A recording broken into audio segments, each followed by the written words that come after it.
जो प्रदेश के व्यापारी और बेटी की सुरक्षा में सेंध लगाने का काम करते हैं, जो प्रदेश के अंदर अराजकता पैदा करके सामान्य लोगों का जीना हराम करते हैं। मेरा दायित्व बनता, मैं यहां नौकरी करने नहीं आया हूं, कतई नहीं।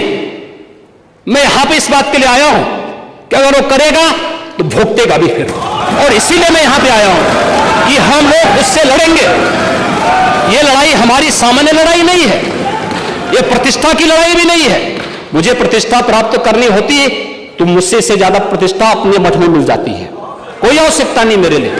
लेकिन इस प्रकार के गुमराह भरे तथ्यों को लेकर क्या बातें हैं आप लोग बोलते हैं, इस प्रकार के अनावश्यक बातों की तरफ आप ध्यान आकर आप इस प्रकार की चर्चाएं करते हैं।